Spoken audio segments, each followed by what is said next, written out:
చూస్తున్నాం. వరంగల్ జిల్లా కాంగ్రెస్ లో కొండా ఫ్యామిలీ వర్సెస్ ఎమ్మెల్యేల మధ్య అంతర్యుద్ధం మొదలైంది. కొండా మురళి వ్యాఖ్యలపై Parakala MLA Revuri Prakash Reddy, station Ghanpur MLA Kadiyam Srihari, Bhupalpally MLA Gandra Satyanarayana, Vardhannapet MLA K R Nagaraju, MLC Baswaraju Saraiah ఆగ్రహంతో రగిలిపోతున్నారు. వీళ్ళంతా ఎమ్మెల్యే నాయని రాజేందర్ రెడ్డి ఇంట్లో నిన్న రహస్యంగా భేటీ అయ్యారు. కొండా మురళి, సురేఖ తరచూ అనుచిత వ్యాఖ్యలు చేస్తూ ఎమ్మెల్యేల గౌరవాన్ని దెబ్బతీస్తున్నారని, ఈ విషయంపై హైకమాండ్ సీరియస్ గా స్పందించకపోతే ప్రజల్లోకి, కాంగ్రెస్ క్యాడర్లోకి తప్పుడు సంకేతాలు వెళ్తాయని చర్చించుకున్నట్లుగా సమాచారం.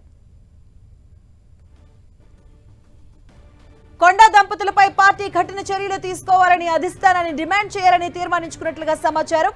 ఇక ఈ విషయంపై టీపీసీసీ చీఫ్ మహేష్ కుమార్ గౌడ్ కు, పార్టీ రాష్ట్ర వ్యవహారాల ఇన్ఛార్జ్ మీనాక్షి నటరాజన్ కు వినతి పత్రం అందించడంతో పాటు ఏఐసీసీ దృష్టికి తీసుకెళ్లాలని నిర్ణయించుకున్నట్లుగా ప్రచారం జరుగుతుంది.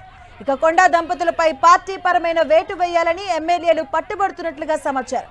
ఎమ్మెల్యేల భేటీ నేపథ్యంలో మహేష్ గౌడ్ స్వయంగా ఫోన్ చేసి వివరాలు తెలుసుకున్నట్టుగా తెలుస్తుంది.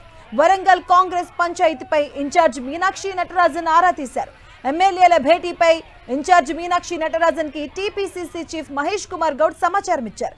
దీంతో ఈ అంశంపై త్వరలోనే నివేదిక తెప్పించుకోబోతున్న పీసీసీ చీఫ్ నివేదిక తర్వాత చర్యలు తీసుకునే అవకాశం ఉంది.